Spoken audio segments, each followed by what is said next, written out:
ध्यान से समझना। अब एक इंट्रो ले लो पार्टनरशिप का। एक्चुअली में होता क्या ना कि when someone is doing business as a sole proprietor, कैसे काम कर रहा है? As a sole proprietor, single person. मतलब उससे बहुत सारे चीजों का उसको दिक्कत हो जाती है। सबसे पहले होता है सर लिमिटेड लाइबिलिटी नहीं होता, अनलिमिटेड लाइबिलिटी तो समझ आ गया सर, लेकिन वन मैन आर्मी वाली बात है। एक पर्सन कितने जगह काम कर लेगा? मतलब उसको सोर्स चाहिए, एक तो काम का सोर्स चाहिए, दूसरा फंडिंग का भी सोर्स चाहिए। तो वो जब थोड़ा सा अपने आप को अपग्रेड करना चाहता है तो ग्रुप ऑफ पर्सन के साथ काम करना चाहता है। किसमें करना चाहता है?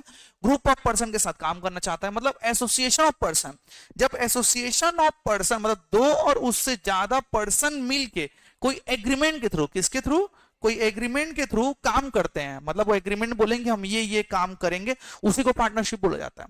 मतलब जब दो और उससे ज्यादा पर्सन साथ में मिलकर काम करते हैं, और जो पार्टनरशिप जो बिजनेस है वो एग्रीमेंट के थ्रू आना चाहिए, मतलब उन लोगों को लिखित होना चाहिए। आई एग्री कि एग्रीमेंट में भी ओरल और रिटर्न, मानते हो?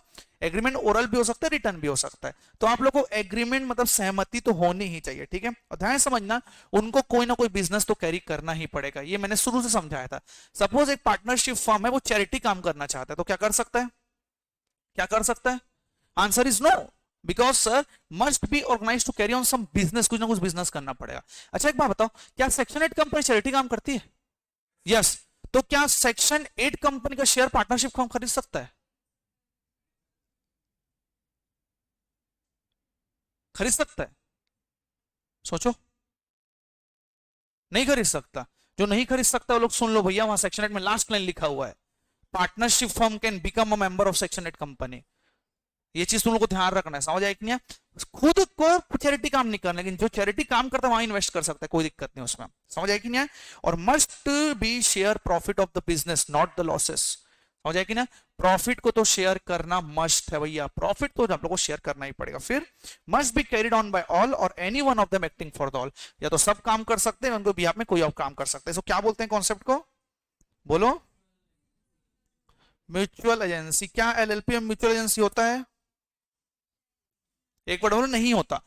म्यूचुअल एजेंसी मतलब क्या होता है?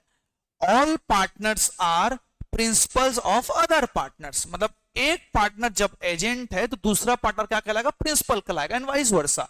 मतलब हर पार्टनर खुद के लिए एजेंट ही है और खुद के लिए भी प्रिंसिपल है, समझ आया कि नहीं आया?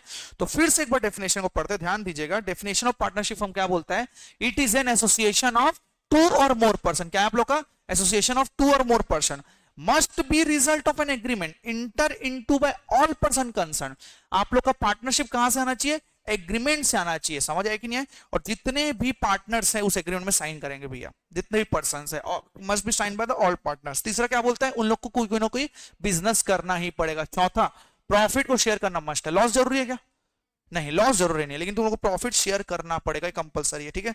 और must be carried on by all of them और एक्टिंग फॉर द ऑल, मतलब या तो सर 1% पूरा काम कर सकता है, या तो उसके छोड़ बाकी सब काम कर सकते हैं, कोई दिक्कत नहीं है।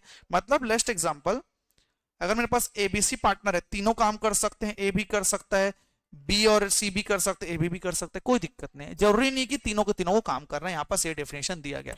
समझ आया कि नहीं तुम लोग को? चलो थोड़ा सम अप करते हैं।